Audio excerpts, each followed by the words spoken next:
All right, so where are we? We've seen how to consume a context and a component. We can access this context data. That's good. But at some point in time, what if we want to change this data? How do you do that? Well, in this lesson, I'm so glad you asked, because we're going to learn how to change this data. So, what I'm going to do in order to demonstrate this is create a button inside the to-do list component.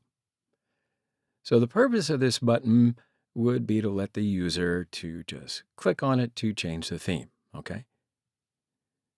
So when the user clicks on the button, we're going to toggle that is dark theme property between true and false. So when it's false, we'll see the light theme. When it's true, we'll see the dark theme, right? Just like we did before, but in the developer console. So to do this, first of all, I'm going to create a function in here to toggle this is dark theme property.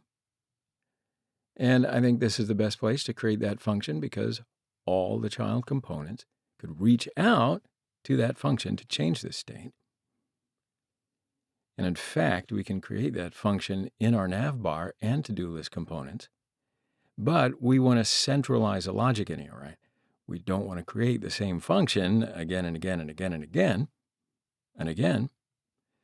So we're going to create it in here. And if any components would like to change the data, the only thing we need to do is just call that function inside that component and change the state. Okay, so let's create that function. So I'm going to say change theme and create an arrow function here. And then inside of here, we're going to just toggle the is dark theme state. And then this will set the is dark theme property to opposite of its current value. Now, when this function is invoked, this will set the is dark theme property to the opposite of its current value. So if it's false, it's going to be true, and if it's true, it will be false. So when we call function inside of a component, this state object would be changed. And if the state changes, this component will re-render, and this value props are going to be updated with the new value of the state. And thus, all child components would re-render with the updated value props. So if this is dark theme property changes to true, this dark theme values are going to apply the child components. And if it's going to be false, and this light properties are going to be passed to the child components as props. Okay? So now let's call this function from child component. Now, first of all, we should pass this function to value props to reach out from the child component. So inside of here, I'm going to say change theme, and it's going to be the this.change theme, just like so. All right, so now we have added the change theme function, and now we can access that function inside the child components with either static context type or context consumer. So we should have access to this function inside any component which consumes this context. So why don't we save all this and then go to the to-do list component.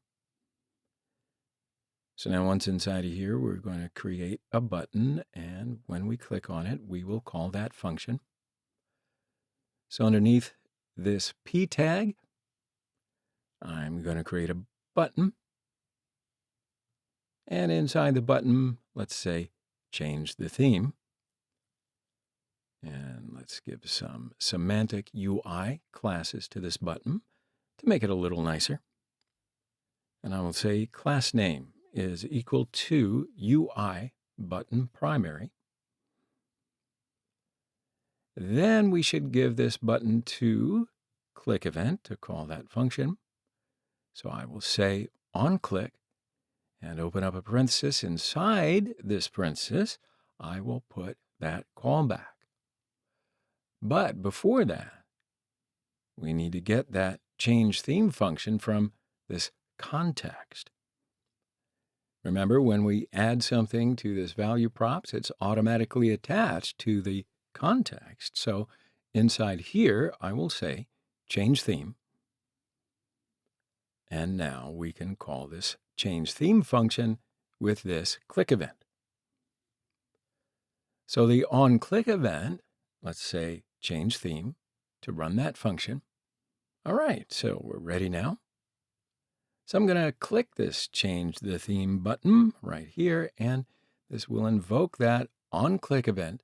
And onClick event is going to call this change theme function. And then when this function is going to be called, this will toggle the isDarkTheme property in state. And when the state is updated, this component would re-render, and it's going to pass the updated value props to all of its children. And the children components, which is consuming the context data, would then take the new context state and would use it as theme. All right, that's the path. So let's save all that and check it out in the browser. So here's the big moment. If I try to toggle the theme, oh, what do you know? Everything works. Okay, so that's how we can interact with the data and change it. So all we do is define a function inside this class which can edit the states, and then we just pass that function into the value props of the provider. But then when we consume a context, we can have access to that function and then do something with it, right? Seems pretty simple now, huh? All right, so let's take a short break here and we'll come back in the next lesson.